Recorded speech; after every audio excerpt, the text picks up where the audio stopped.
여러분 언택트가 뭡니까? 언택트. 사실 저는 요즘 하도 언택트 시대에 뭐 언택트 뭐 해서 영어 단어가 언택트가 있는 줄 알았어요. 제가 우리 영어 잘하는 은혜자매도 있습니다만은 제가 뭐 영어가 짧아서 언택트라는 단어를 그동안 몰랐나 보다 그렇게 생각을 했는데 제가 좀 찾아보니까 이게 원래 영어 단어에는 검색이 안 되더라고요. 최근에 만들어진 일종의 신조어인 것 같습니다. 여러분 잘 아시는 단어 컨택트라는 단어는 아시죠? 컨택트, 밀접하게 접촉한다, 뭐 교제한다, 이제 뭐 이런 컨택트라고 하는 단어가 있죠. 컨택트 렌즈 하면 이제 우리 안구에 접촉하는 그런 렌즈라는 뜻 아닙니까? 컨택트 붙는다, 접촉한다 이런 건데 우리가 잘 아는 그 컨택트라고 하는 단어에 부정접두어, 영어에서 부정접두어가 몇 개가 있잖아요. 그 중에 on이라고 하는 게 붙으면 이제 unhappy 뭐 이런 식으로 행복하지 않다. 이제 그런 부정접두어가 붙이면 이제 반대의 뜻이 되는데 그런 식으로 이제 on을 인위적으로 붙여서 만들어낸 신조어라고 하더라고요. 제가 찾아보니까. 그래서 untact 하면 컨택트가 안 되는, 그러니까 밀접하게 만나는 게 컨택트, 그렇게 만나지 못하는 게 untact 이렇게 되는 것이죠. 자, 근데 제가 기도 중에 가만히 생각해 보니까 말입니다. 이 untact를 통해서 컨택트하는 방법이 있더라는 말이죠. 이상하게 생각되실 겁니다. untact가 안 만난다는 말이고 컨택트는 만난다는 말인데 어떻게 untact함으로써 컨택트를 한다고 하지? 이건 뭐 마치 미워함으로써 사랑한다? 아니면 각지게 동그라미를 그려라? 뭐 이런 형용무순 같아요. 어떻게 언택트함으로써 컨택트를 할 수 있는가? 근데 가만히 생각해 보니까 이게 가능한 부분이 있더라는 겁니다. 그건 바로 기도인데 기도 중에서도 다른 이들을 위한 기도, 우리가 흔히 중보 기도라고 부르는 그 행위를 통해서 그게 가능하더라는 것이죠. 여러분 생각해 보십시오. 다른 일을 위한 기도가 꼭 컨택트라고 하는 형태를 취할 필요는 없습니다. 물론 목사가 여러분을 만나서 여러분 머리에 손을 얹고 기도해 드릴 수는 있어요. 그러면 그건 이제 컨택트 형태의 기도가 되겠죠. 꼭 그렇게만 할 필요는 없잖아요. 지금도 여러분은 단 한 번도 가본 적이 없는 네팔 어느 산간의 작은 교회 교인들을 위해서 기도할 수 있습니다. 언택트 상황에서 기도할 수 있어요. 지금도 여러분은 여러분이 지지하고 있는 어느 유력 정치인을 위해서 기도할 수 있습니다. 그 정치인하고 악수 한번 해본 적 없어도요. 여러분 말 한 번 섞어본 적이 없는 사돈의 팔촌이 암투병 중이라는 얘기를 듣고 그를 위해서 기도할 수 있어요. 직접 만나서 그들의 손을 잡고 축복해 주지 않아도 우리는 그들을 위해서 기도할 수 있습니다. 다른 일을 위한 기도라고 하는 것은요, 물리적으로는 완벽한 컨택트 상황일지라도 가능합니다. 오히려 적극적으로 언택트 상황을 활용해서 우리가 기도할 수 있는 것이 다른 일을 위한 기도예요. 그런데 바로 그 언택트 기도를 함으로써 우리는 아이러니하게도 그들과 영적으로 교제하게 됩니다. 영적으로 그들을 만나게 되는 겁니다. 그들의 인생과 영성에 내가 영적으로 터치하게 되는 거예요. 영적인 네트워크가 또 형성이 됩니다. 찬양단의 김집사는 관리부의 박건사를 위해서 기도하고, 관리부의 박건사는 재무부의 최장로님 위해서 기도하고, 재무부 최장로님은 교회학교 이선생 위해서 기도하고, 교회학교 이선생님은 또 뭐 담임목사 위해서 기도하고, 담임목사는 전도사 위해서 기도하고, 그러면 전도사는 또 찬양단 김집사를 위해서 다시 기도하고, 그렇게 서로가 서로를 위해서 기도하는 네트워크가 형성이 되는 거예요. 영적으로 이어지는 겁니다. 이렇게 컨택트가 되는 거예요. 기도의 그물로 컨택트가 되는 겁니다. 서로를 걱정하고 서로를 붙들어주는 영적인 컨택트 상황이 그 어느 때보다도 즐기게 형성될 수 있는 것이 바로 다른 이들을 위한 기도입니다. 형태적으로는 언택트이지만 내용적으로는 컨택트인 기도. 언택트로 컨택트하는 아주 희한한 방법이 바로 이 다른 일을 위한 기도다라고 하는 사실입니다. 이번 주일에 제가 교회력 본문에서 벗어나서 여러분과 함께 나누고 싶은 주제가 바로 이 다른 일을 위한 기도입니다. 오늘 본문은 교회력 본문이 아니에요. 우리가 보통 중보기도다라고 많이 표현하는 주제가 되겠죠. 중보기도. 여러분 중보기도라는 용어는 많이 들어보셨을 겁니다. 다른 사람과 하나님 사이에 내가 중간에 들어가서 중간에서 돕는 기도, 이 사람을 위해서 내가 기도를 하나님께 올려주는 그런 기도를 중보기도라고 하는데, 일각에서 이 중보기도라고 하는 용어를 쓰는 것에 대해서 강력한 반대 움직임이 있습니다. 특히 이제 보수적인 신학을 하시는 분들이 아주 요즘 최근 한 1, 20년 사이에 중보기도라는 용어에 대해서 굉장히 반발을 많이 하고 있어요. 그 이유가 어느 정도 일리가 있습니다. 뭐냐면 성경에 이르기를 하나님과 사람 사이의 중보자는 오직 한 분 그리스도뿐이다 라고 하는 성경 구절에 있습니다. 하나님 앞에, 하나님과 사람 사이에 서서 우리 인간의 모든 죄를 하나님 앞에서 사해주고, 하나님과 인간 사이의 단절된 관계를 중간에서 연결시켜주는 것은 십자가 위에서 자기 몸을 버려주신 예수 그리스도의 대속적인 죽음 말고는 없고, 그런 의미에서 예수님이야말로 오직 한 분뿐인 중보자다, 이렇게 이야기하는 것이죠. 실제로 그렇습니다. 그것은 우리가 믿는 바입니다.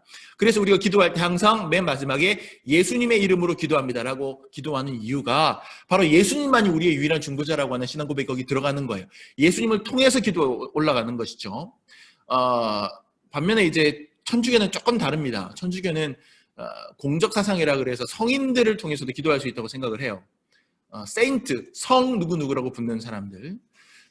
그런 이제 교리적인 차이점이 좀 이제 천주교하고 있는데, 우리 개신교 입장에서는 오직 예수님만이 중보자라고 생각을 합니다. 그런데 우리가 중보기도를 한다라고 생각할 때, 얘기를 할 때 우리가 그 중보자의 자리를 치고 들어가는 그런 느낌이 든단 말이죠. 그래서 그것은 교리와 맞지 않고 올바르지 않다라고 강력하게 이제 용어의 개선을 요구하는 움직임이 최근 한 1, 20년 사이에 있습니다. 저는 이 주장에 100% 동조하지는 못하겠습니다. 왜냐하면 우리가 말하는 중보기도라고 하는 것은 우리를 구원하는 구원론적인 관점에서 중보자를 얘기하는 게 아니잖아요. 예수님이 유일한 중보자다라고 하는 것은 예수님이 구원자로서의 중보를 한다는 얘기인데, 우리가 구원자로서 그 중보를 한다는 뜻이 아닌데 굳이 이 용어를 우리가 조심해야 될 필요가 있겠냐, 이런 생각은 제가 사실은 합니다. 대신학자 어거스틴도 우리가 기도한다라고 하는 것은 다른 사람의 행복을 위해서 하나님과 그 사람 사이를 중재하는 것이다, 이런 얘기를 한 바가 있거든요. 그런 의미에서 제가 기도로서의 중보라고 하는 것이 아주 틀린 용어라고는 생각하지 않나. 그럼에도 불구하고 오해의 소지가 있는 건 사실입니다. 용어적으로. 그래서 제가 가급적이면 중보기도라는 용어를 조금 피하려고 합니다. 그럼 어떤 용어를 사용할까? 여러 가지 용어들이 있습니다. 성경에 나오는 용어대로 하면 도고라고 하는 말이 있어요. 근데 도고 하니까 자꾸 스파 온천이 생각이 나요. 도고. 그리고 대도라고 하는 용어도 있습니다. 대신 기도해준다. 근데 그것도 좀 약간 너무 한자인 것 같고. 그래서 제가 좀 풀어서 좀 여러분에게 얘기를 합니다. 다른 이들을 위한 기도, 다른 이를 위한 기도라고 조금 길지만 제가 좀 풀어서 하는 것이 의미적으로 명확한 것 같아요. 저는 요즘 우리 돼지고기도 한돈이라고 표현하는 것에 대해서 굉장히 거부감이 있는 사람입니다. 아름다운 우리말을 자꾸 한자로 바꿔서 브랜드화하는 것에 대해서 왜 좋은 우리 돼지고기라는 말을 한돈이라고 썼는지 모르겠어요. 아무튼 간에 말이 좀 곁길로 나갔습니다만, 그래서 제가 다른 일을 위한 기도라고 표현하는 것에 대해서 여러분들이 조금 이해해 주시기 바랍니다. 어쨌거나 지금 우리 교회가 이 언택트 상황이라고 제가 말씀드렸잖아요. 잘 모이지 못하는 상황이고, 여건적으로 함께 부르짖지 못하고 함께 손을 잡고 짝기도 하고 이루지 못하는 상황에서 우리가 취할 수 있는 가장 지혜로운 기도 형태가 무엇이겠느냐? 저는 바로 이 다른 일을 위한 기도의 형태라고 생각하고 결론에 이르렀습니다. 그래서 저는 이 가을에 바로 이 다른 일을 위한 기도 운동을 우리 나무십자가 교회 안에서 펼쳐나가려고 하는 거예요. 여러분과 함께 해보고 싶은 거예요. 자, 그럼 이제 오늘 서론이 좀 다른 때보다 길었죠. 오늘 본문으로 이제 좀 들어가 봅시다. 서론이 긴 날은 우리가 조금 각오해야 됩니다. 전체적으로 설교가 길어지겠구나. 자, 오늘 본문을 읽고서 조금이라도 좀 이상한데? 라고 느끼신 분이 있으실 거예요. 있으신가요? 오늘 본문을 보고 이 본문 이상한데? 느끼셨다면 그분들에게 복이 있을지어다. 만약에 느끼지 못했다면, 이 본문이 뭐가 이상한데? 목사님 왜 저렇게 말씀하시지? 하는 분들이 있다면 그분들도 저는 사랑합니다. 자, 이상한 걸 느끼신 분들은요, 나름대로 열심히 설교를 듣고 기억하려고 노력하시는 분들이에요. 이상한 걸 느끼지 못하는 분들은 조금 더 분발하시기 바랍니다. 오늘 우리가 읽은 본문이요, 왜 이상하게 느끼셨을까 하고 제가 말씀드리는 거냐면, 지난주일의 설교 본문과 동일한 본문입니다. 지난 주일에는 이제 1절부터 14절까지 읽었고요. 오늘은 그 끝에 있는 11절부터 14절까지를 또 읽은 거예요. 의도한 건 아닙니다. 지난 주일에 이 본문을 선택한 것은 교회력상에 나오는 구약성경 본문이었기 때문에 제가 찾아 읽은 것이고, 오늘은 제가 교회력 본문에서 벗어나서 제가 여러분과 함께 다른 일을 위한 기도라고 하는 주제를 가지고 좀 설교하고 싶은데, 거기에 적절한 본문이 뭘까 살펴봤더니 마침 지난 주일에 우리가 봤던 그 본문이 아주 적절한 본문이더라고요. 그래서 한 번 더 하자 된 겁니다. 같은 본문을 한 주 간격으로 다른 각도에서 살펴보는 것도 나쁘진 않은 경험일 거라고 생각을 합니다.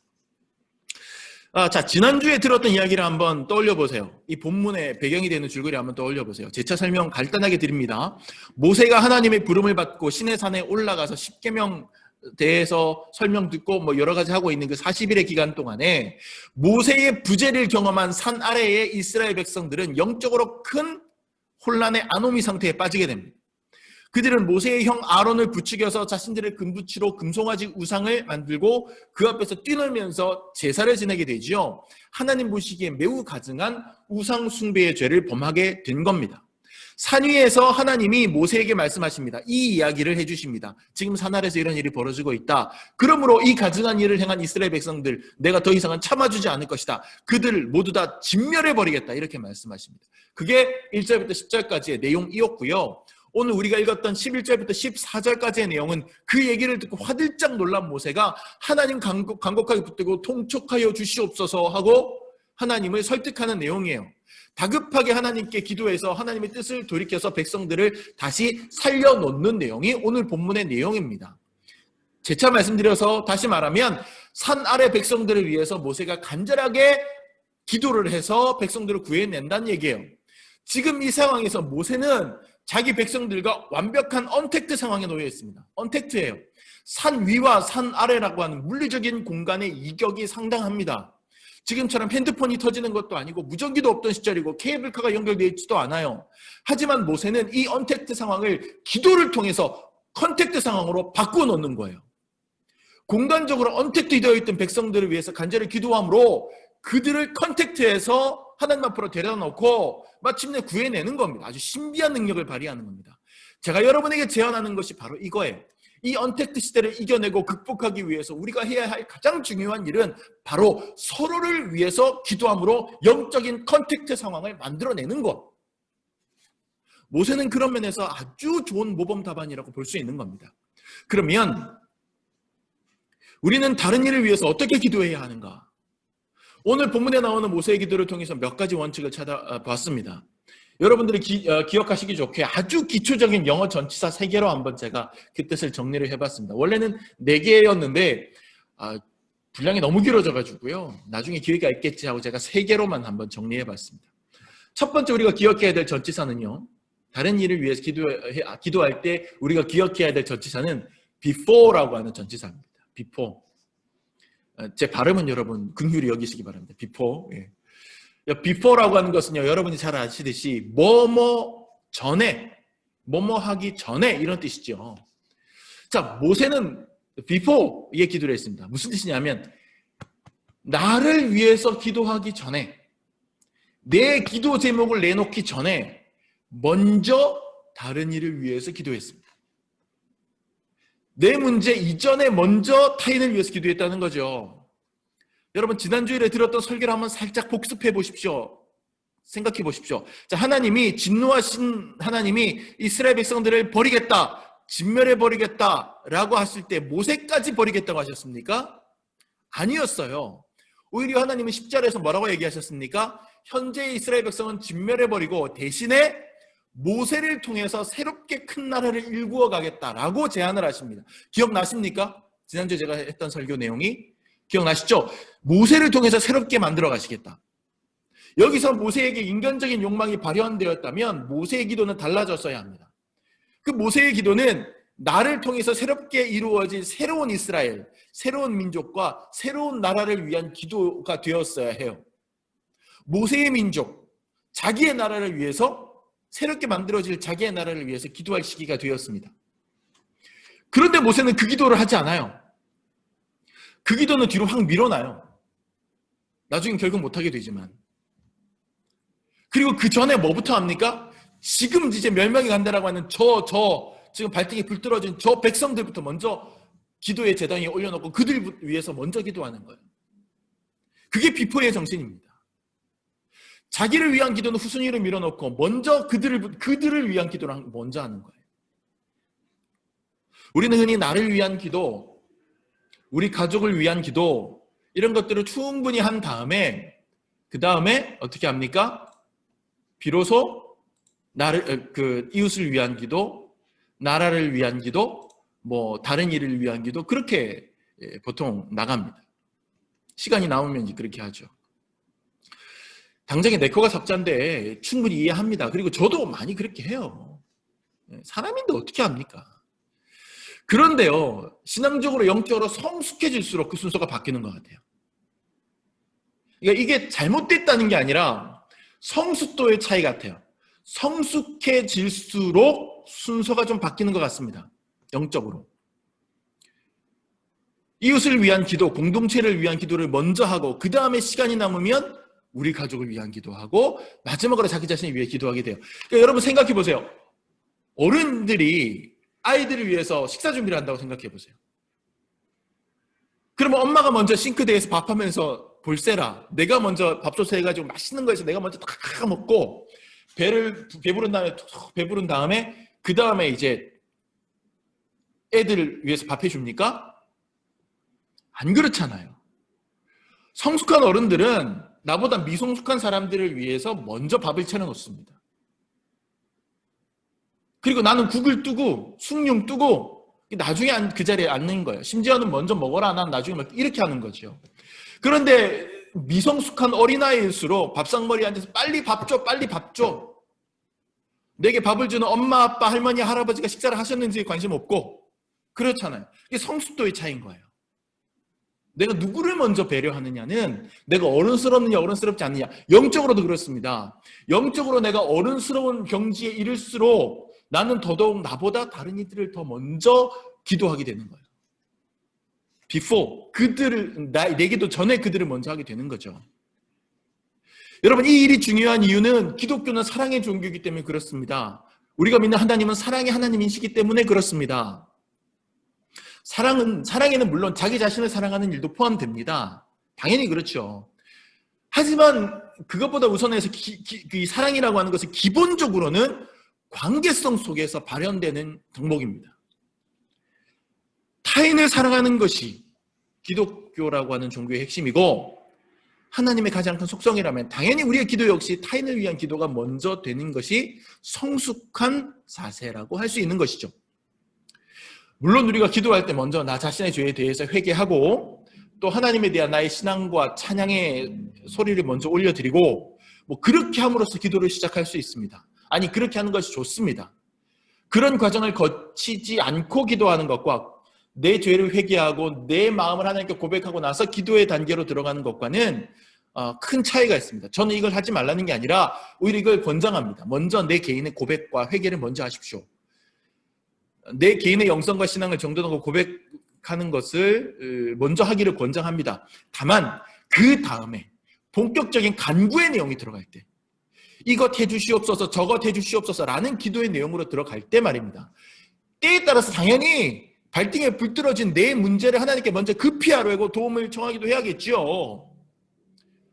하지만 충분히 여유를 갖고 차분하게 기도할 수 있는 상황에서는 가급적 이웃을 위한 기도를 먼저 하시는 태도가 훨씬 더 우리를 예수님의 성품에 가깝게 이끌어가고 우리를 영적으로 성숙시킨다는 사실을 잊지 마시기 바랍니다.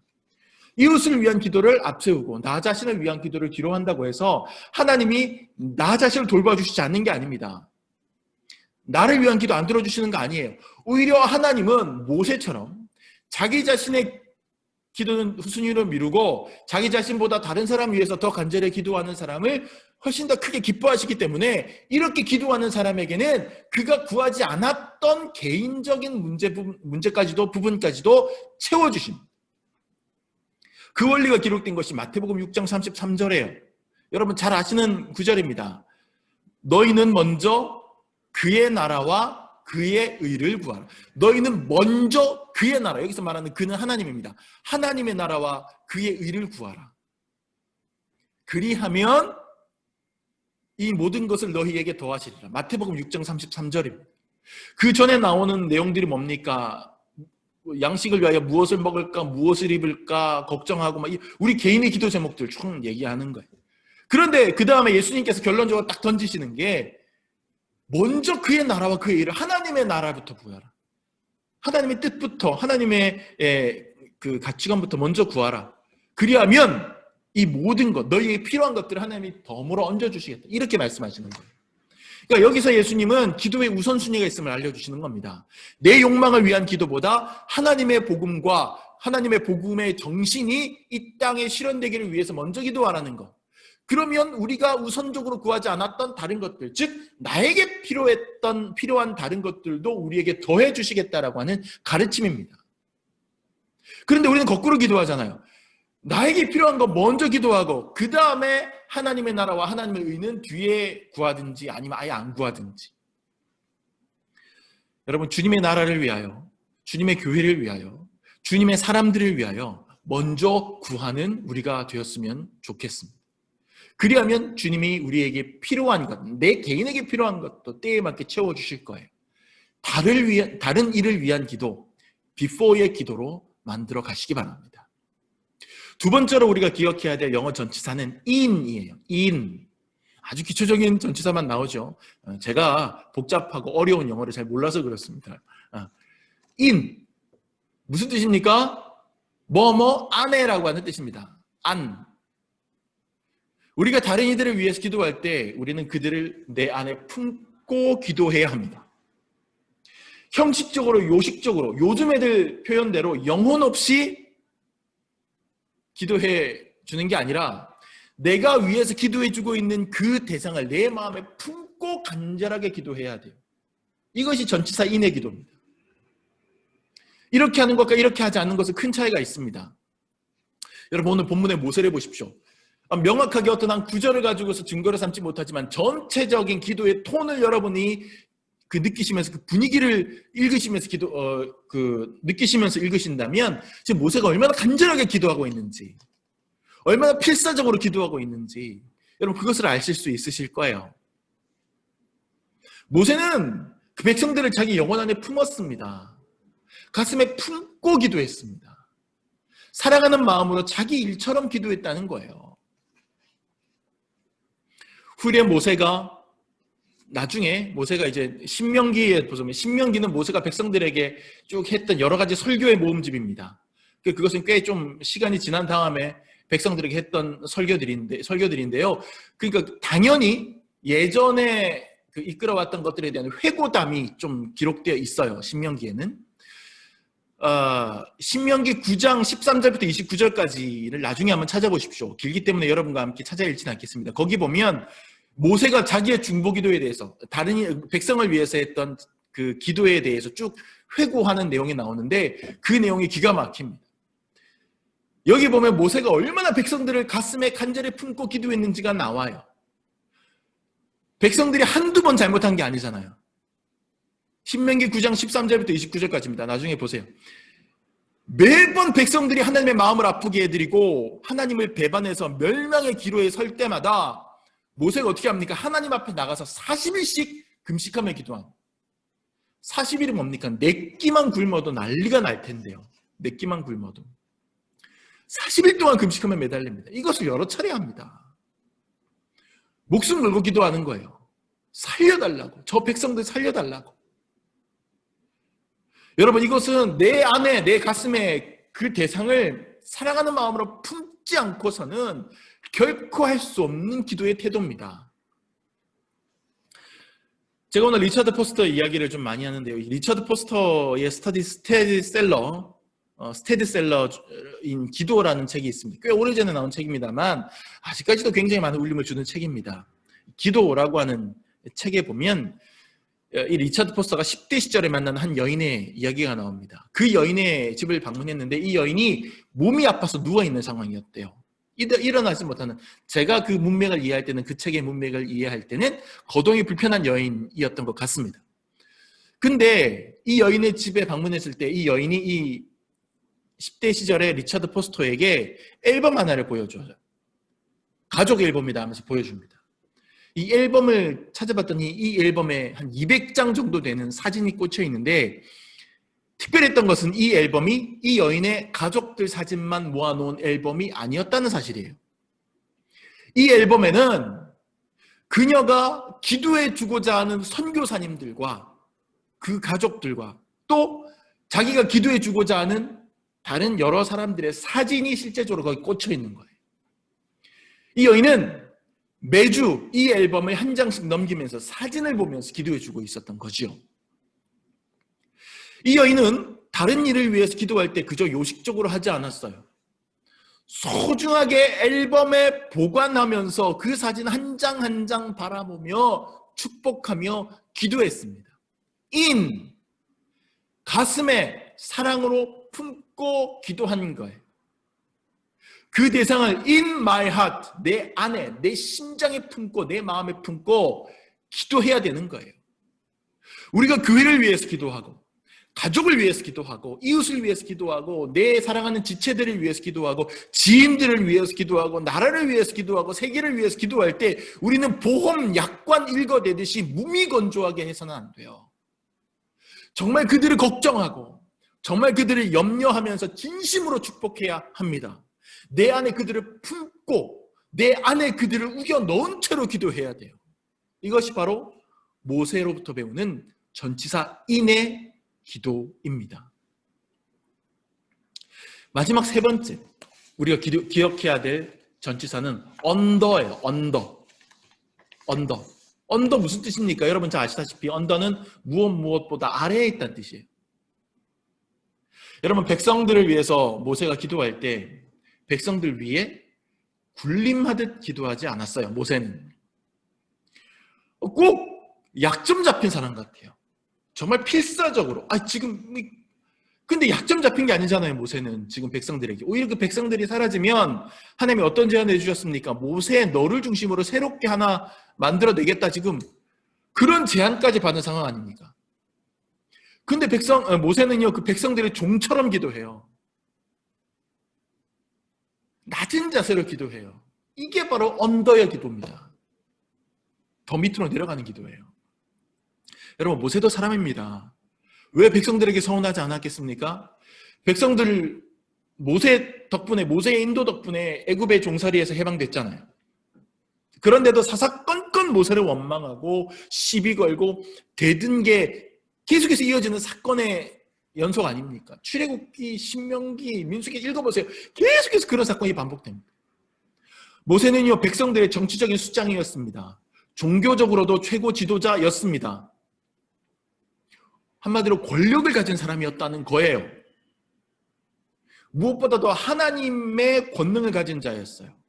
여러분 역사적으로 세계사적으로 보면 종교적으로 다른 사람들이 범접하지 못하는 영역에 들어간 사람들이 사람들이 심리적으로 완전히 틀어집니다.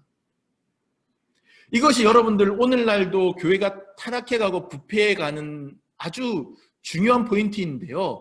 우리 목사님은 우리와는 다르게 하나님과 소통하실 거야. 신령한 분, 하나님이 우리와는 다르게 택하신 어떤 분, 이러한 심리 때문에 목사님 말 한마디에 절대 복종하게 되고 무비판적으로 맹종하게 되는. 근데 그것이 그 교회에만 있는 현상이 아니에요. 종교적으로 어떤 영적인 어떤 특권을 가지고 있다라고 사료되어지는 어떤 대상에 대해서 사람들이 심리적으로 완전히 맹종하게 되어 있습니다. 샤먼들도 마찬가지예요. 그래서 막 반말하잖아요. 무당들이, 샤먼들이 가면 왜 왔어? 막 이러고 남편이 문제를 겪구만 뭐 이러고요. 네. 그런 어떤 권력의 모습을 갖고 있는 거예요. 더더군다나 제 모세는요 인류 역사상 유일하게 하나님이 직접 불러서 직접 대면하여 말한 유일한 사람이에요. 엄청난 그런 사람입니다. 그런데 지금 백성들이 정말 큰 사고를 친 상황에서 모세는 그 위에 군림하는 자의 자세로 기도하지 않아요. 어떻게든 백성들을 살리려고 하나님 앞에 납작 엎드립니다. 거기에 자기 권리를 주장하는 모습은 없어요. 자기를 낮추는 섬김의 자세만 있을 뿐이지.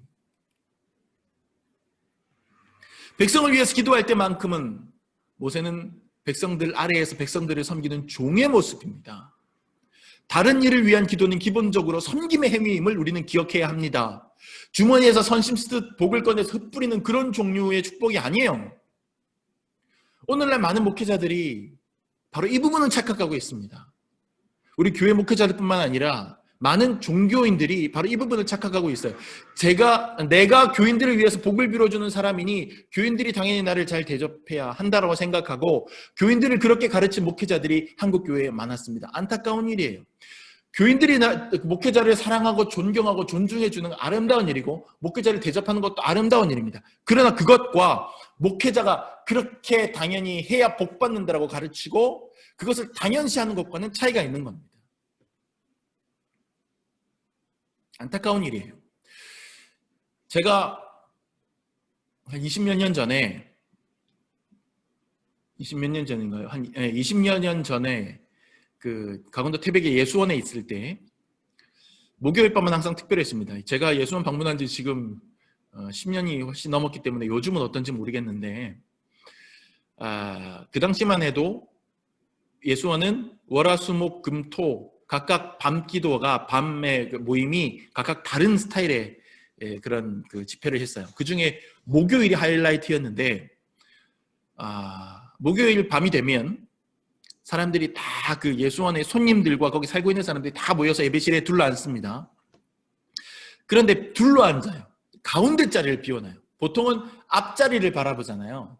사람들이 이제 그 앞자리를 인도하는 자가 있는 앞자리를 바라보면서 자리를 배치하는데 그날은 그렇게 하지 않아요. 둘러앉고 한가운데 빨간 방석을 딱 갖다 놓습니다. 빨간 방석을 딱 갖다 놓고 그 빨간 방석 그 사방으로 초록색 방석도 하나씩 갖다 놓습니다. 다 갖다 놔요. 그리고 그냥 찬양해요. 누가 무슨 찬양합시다 그러면 그냥 찬양해요. 또 누가 무슨 찬양합시다 그러면 찬양해요. 뭐 3곡이고 4곡이고 5곡이고 6곡이고 계속 찬양합니다. 하다 보면 어떤 사람이 슬그머니 눈치 보다가 손을 들고 이야기를 합니다. 무슨 이야기를 합니까? 지금 자기를 힘들게 하는 문제, 건강 문제든지 이성 문제든지 내 지금 심리적인 그런 문제든지 내 가족 문제든지 나의 미래의 어떤 불투명한 문제든지 이런 부분들을 얘기를 해요. 자기 상황을 간단하게 좀 요약해서 얘기를 합니다. 꺼내기 너무 힘든 문제지만 그리고는 슬그머니 못적게 뒷머리를 복복 긁으면서 가운데 가서 빨간 방석에 가서 앉아요. 그러면 그 얘기를 듣고 그 사람에 대해서 긍휼한 마음이 드는 사람들이 선착순으로 먼저 가서 그 사람 주변 사방에 있는 초록색 방석에 가서 먼저 앉습니다. 가끔씩 아무도 안 나갈 때가 있는데 그럴 때는 이제 그 공동체에서 제일 좀 모범적이고 그러신 분들이 자발적으로 나가서 자리를 채워주시곤 하죠. 그럼 어떻게 되냐? 그때부터 그 사람을 위한 기도가 시작되는 거예요. 그 빨간 방석에 앉은 사람을 위한 기도. 다 같이 그 사람을 위해서 기도해주고 그 기도가 어느 정도 마무리가 되면 그 사람 사방에 있는 그 초록색 방석에 앉아있는 이 4명이 그 사람의 등에 손을 대고 그 사람을 위해서 대표 기도를 돌아가면서 이어서 합니다. 그리고 이제 그 사람 기도를 받고 돌아가면 또 찬양해요. 다음 사람 나올 때까지. 이거를 더 이상 빨간 방석에 지원자가 안 나올 때까지 하는데 어떤 때는 뭐 한 11시쯤에 끝날 때도 있고 어떤 때는 새벽 1시, 새벽 2시 심지어는 얘기를 듣기 저는 새벽 1, 2시까지 있어봤는데 심지어는 한 새벽 4시, 서너 시까지 그 집회가 이어질 때가 있는 거예요.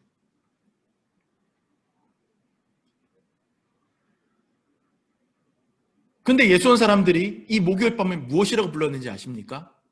이 밤을 몸 섬김의 밤 이렇게 불렀습니다. 보통은 중보기도의 밤 뭐 이렇게 부를 텐데 그렇게 하지 않아요. 섬김의 밤이라고 부릅니다. 빨간 방석에 나와서 앉은 사람을 위해서 모든 공동체가 기도로 섬겨주는 거예요. 그런 개념이었어요. 예수원은.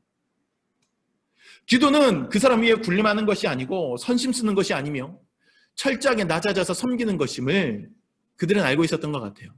여러분 섬기는 자의 자세로 기도하시기 바랍니다. 언더의 자리를 떠나지 말고 기도하시기 바랍니다. 다른 일을 위해서 기도하는 바로 그 순간만큼은 상대가 나의 제자든 후배든 부하든 상관없이 내가 그를 섬기는 종입니다. 그런 마음으로 기도해야 되는 거예요. 사랑하는 여러분, 말씀을 마치면서 이제 여러분을 다른 일을 위한 기도의 세계로 감히 초대하고자 합니다. 저는 여러분의 담임 목사로서 리처드 포스터가 만났다는 10대 시절에 만났다는 그 여인처럼 이번 주에 개인 파일 한 권을 만들 생각입니다. 사실은 오래전부터 몇 년 전부터 생각해 왔던 건데 제가 게을러서 뒤로 미뤄왔어요. 근데 더 이상 미루어서는 안 될 것 같습니다. 그게 수십 장이 될 수도 있고 나중에는 100장, 200장이 될 수도 있겠죠. 그래서 하루에 다 못하면 며칠에 나눠서 하더라도 그 파일에는 여러분의 기도 제목이 꽂힐 것입니다. 그리고 제가 아는 다른 사람의 기도 제목이 꽂힐 것입니다. 한 장 한 장. 그리고 혹은 저에게 기도를 부탁해오는 카페 손님들의 기도 제목도 하나 혹은 두 개의 문장 형태로 출력하여 꽂을 생각입니다. 그리고 매일 혹은 매주 그것을 제가 할 수 있는 만큼 한 장 한 장 넘기면서 기도할 겁니다. 물론 이것은 제가 하고자 하는 방법이니 여러분들이 다 따라하실 필요는 없습니다. 다만 여러분도 이 기도 운동에, 다른 일을 위한 기도 운동에 동참해서 하실 수 있도록 제가 여러분에게 한두 가지 숙제는 드릴 생각입니다. 어떤 게 적절할까? 기도하면서 제가 고민 중에 있습니다. 다음 주일에 우리가 오랜만에 대면 예배로 이곳에서 함께 모일 겁니다. 그 자리에서 제가 여러분에게 어떻게 우리가 서로를 위해서 기도할지, 다른 일을 위해서 기도할지에 대해서 미션을 드릴 생각입니다. 그리고 저는 다음 주일부터, 다음 주일이 의미가 있는 것은 다음 주 10월 마지막 주일입니다. 10월 마지막 주일은 종교개혁 기념주일이에요. 한국교회가 또 세계교회가 새로운 종교개혁을 시작해야 되는 때 아니겠습니까? 바로 그 종교개혁 기념주일부터 시작해서 대강절이 오기 바로 직전까지. 그러면 이제 11월 한 달 조금 더 되는 거예요.